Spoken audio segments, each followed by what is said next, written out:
Now from the Weather Tracker TV Storm Studios, this is your weather today. Here's Chief Meteorologist William Cole. All right, folks, here we go now on this Hump Day Wednesday, and it is a sharply colder morning out there, really compared to the last several mornings, but as promised, this windy cold front is moving through the area, and temperatures as we go through the afternoon, they're going to be slow to recover and maybe very late in the afternoon, maybe some lower 50s showing up. But again, with that brisk northerly wind, we call it cold air advection, it's going to just continue to funnel in additional cooler air as we go through the day. And again, the winds will remain brisk with, again, even some wind chill factors into the early afternoon. Now, brisk as we head into the afternoon, but again, as we went through the morning and as we're going through the morning, it's been downright windy.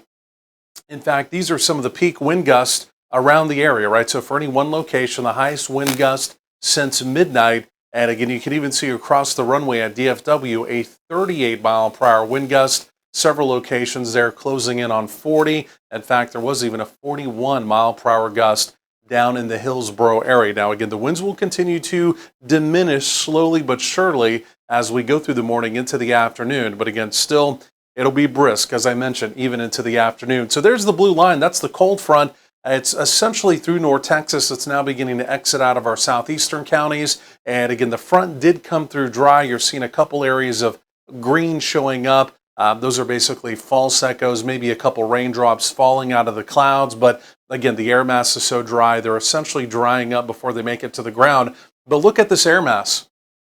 Again, you can see how cold it is. Again, 24-hour temperature change and a good part of the country, right? We're talking about the plains, even back up into parts of the Midwest compared to the last several days and specifically the last 24 hours. This is a real deal chill down. And again, this was an Arctic front. The good news for us, though, the Arctic air did stay well to the north. But again, regardless, compared to, again, the near record highs we've been seeing and even the record highs we've seen as we've gone through this work week, it's a completely different story. So upper level storm trough there, again, pulling the front through the area. Now, the other piece of this weather forecast, because truly today, tomorrow, this is a combo forecast. We do have another storm system on the heels of our current storm system. It's going to be inbound for tomorrow. This is an El Nino storm system, and it is going to be a rainmaker for us. So there goes storm one.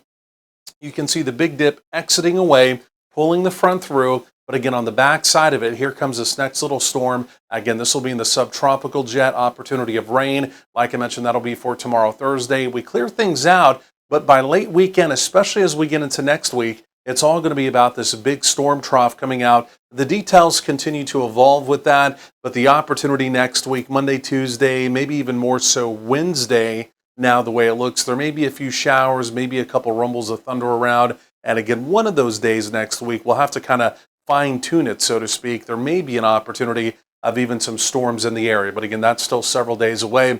Let's go back up in time, though. I want to talk about tomorrow, Thursday.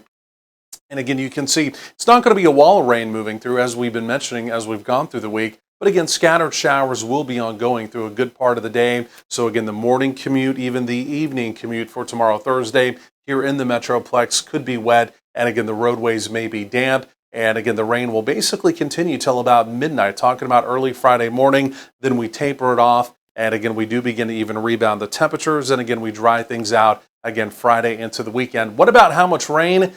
It's not going to be a lot. Again, 1/10 of an inch, maybe 1/4 of an inch. A few select locations may get a little bit more than that. But again, overall rainfall intensity is going to be fairly light. We're mainly just talking about showery activity moving through. And again, that, like I mentioned, would be for tomorrow, Thursday. So today, again, we're going to struggle to try and make it into the 50s.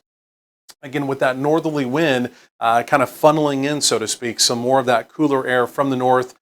Temperatures may be slow to respond as we go through the day, but here's the wind. See how the wind stair steps down slowly but surely as we go through the day. So at least we'll just still call it brisk, but again, some improving wind chill factors, again, especially as we get into the afternoon. There would be your evening temperatures easing through the 40s, still a brisk northerly wind. And again, you can see overnight tonight, we're above freezing, but it's going to be cold, with 30s and 40s around the area. And then for tomorrow, we'll try and do some 50s again with that opportunity of scattered showers around. Again, we clear things out for the weekend. And then there it is by the middle part of next week, looking unsettled as well. More coming up. Stay with us.